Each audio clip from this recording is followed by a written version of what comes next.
یہ مومن کا کام نہیں، مومن تو اپنے بھائی کی عزت کا محافظ ہوتا ہے، آگے وہ حدیث انشاءاللہ آئے گی۔ تو حضرت علی رضی اللہ تعالیٰ عنہ کا مجھے قول یاد آ گیا کہ آپ نے فرمایا تھا کہ عیب تلاش کرنے والا، تہمت لگانے والا، غیبت کرنے والا، اس کی مثال ایسے ہے جیسے کہ مکھی ہوتی ہے، وہ خوبصورت جسم کو چھوڑ کر صرف گندگی اور زخم والی جگہ پہ بیٹھتی ہے۔ یہی حال اس حاسد کا اور اس بغض رکھنے والے کا اور غیبت کرنے والے کا ہوتا ہے۔ اگر کسی آدمی میں 100 خوبیاں ہیں، اس کو وہ 100 خوبیاں نظر نہیں آتی، اگر کوئی چھوٹی سی کمی کوتاہی ہے تو یہ اس کو پکڑتا ہے، اور اس کا وبال کیا ہوگا؟ اللہ تعالیٰ معاف کرے، غیبت کے بارے میں بڑے بیانات ہو چکے ہیں، آپ نے اس کو بھائی کا مردہ گوشت کھانے کے بارے میں کہا ہے، اور ایک روایت ہے کہ معراج کی رات میں نے دیکھا کہ ایک قوم ہے، وہ اس کے ناخن تانبے کے ہیں، اپنے سینے اور چہرے کے گوشت کو نوچ رہی ہے۔ میں نے جبریل علیہ السلام سے پوچھا تو مجھے بتایا گیا یہ آپ کی امت کے وہ لوگ ہیں جو لوگوں کی غیبتیں کرتے تھے، عیب تلاش کرتے تھے، ان کو ذہنی، فزیکلی اور مینٹلی ان کو ٹارچر کرتے تھے، ان کو پریشان کرتے تھے۔ یہ وہ لوگ ہیں، اور بدقسمتی سے ہم میں سے اکثریت جو ہے وہ اس گناہ میں مبتلا ہو چکی ہے، بلا وجہ، بغیر کسی وجہ کے ہم لوگوں کو ذلیل کرتے ہیں، ان کی بےعزتی کرتے ہیں، ان کے عیوب تلاش کرتے ہیں۔ تو یہ ایک مومن کی نشانی نہیں ہے۔ آگے ایک حدیث ہے بخاری شریف میں 4893 بہت پیاری حدیث ہے۔ حضرت سالم وہ روایت کرتے ہیں اپنے والد محترم عبداللہ بن عمر رضی اللہ تعالیٰ عنہ سے کہ نبی پاک صلی اللہ علیہ وسلم نے فرمایا مسلمان مسلمان کا بھائی ہے، نہ اس پر ظلم کرتا ہے، نہ زیادتی کرتا ہے، اور نہ اس کے حال پر چھوڑتا ہے۔ یعنی اس پہ ظلم اور زیادتی نہیں کرتا، یہ بھی نہیں ہوتا کہ اس کا حال چال ہی نہ پوچھے، اس کی خیریت پوچھتا ہے۔ یہ ہے مسلمان۔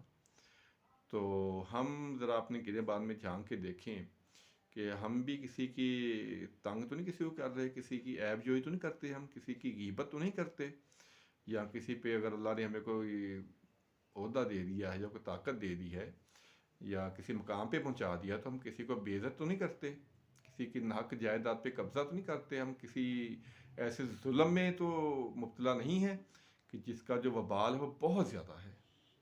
اور قیامت کے جو ظلم ہوتا ہے وہ قیامت کے طریقیوں میں ایک طریقی ہوتی ہے، یہ حدیث کے الفاظ ہیں کہ ظلم قیامت کی طریقیوں میں سے ایک طریقی ہے، اور جو ظلم سے کسی کی جائیداد یا کسی کی چیز پہ قبضہ کرتا ہے، چاہے وہ چھوٹی سی کوئی چیز ہو، تو جو اس کو قیامت والے دن 7 زمینوں کا طوق اس کے گلے میں ڈالا جائے گا، جو بخاری شریف کی حدیث کا مفہوم ہے۔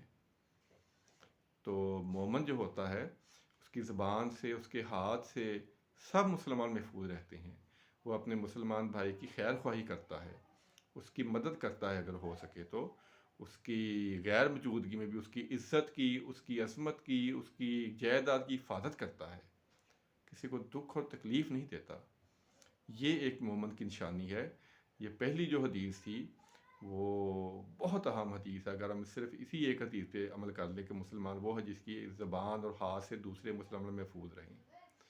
ہماری زبان سے تو اللہ معاف کرے کہ ہم کسی کو بھی معاف نہیں کرتے، خاص طور پہ مذہبی معاملات میں تو ہم دوسروں مسلک پہ یا کسی شخصیت پہ کیچڑ اچھالنا اور ان کو ذلیل کرنا ہم اپنا حق سمجھتے ہیں، اور اس میں بہت بڑی غلطی ان لوگوں کی بھی ہے جو ممبر پہ بیٹھتے ہیں اور ممبر پہ بیٹھ کے، اللہ تعالیٰ معاف کرے، میں نے خود سنا ہے کہ ممبر پہ بیٹھ کے ایک دوسروں کو گالیاں نکالتے ہیں، چھوٹے چھوٹے اختلافات کی وجہ سے، کوئی بڑے اختلافات بھی نہیں ہے ہمارا۔ میں پہلے اس پہ بڑی گفتگو ہو چکی ہے کہ مذہب میں اختلاف تو ہے کوئی نہیں ہے، ہمارا اللہ تعالیٰ ایک ہے، ہمارا نبی صلی اللہ علیہ وسلم آخری نبی، اس میں کسی مسئلے کا کوئی اختلاف نہیں ہے، قرآنی کتابوں میں کسی مسئلے کا کوئی اختلاف نہیں ہے، فرشتوں میں کسی کا کوئی اختلاف نہیں ہے، موت کے بعد زندگی میں کسی مسئلے کا کوئی اختلاف نہیں ہے، نماز کے جو فرائض ہیں اور شرطیں ہیں ان میں کسی مسئلے کا کوئی اختلاف نہیں ہے۔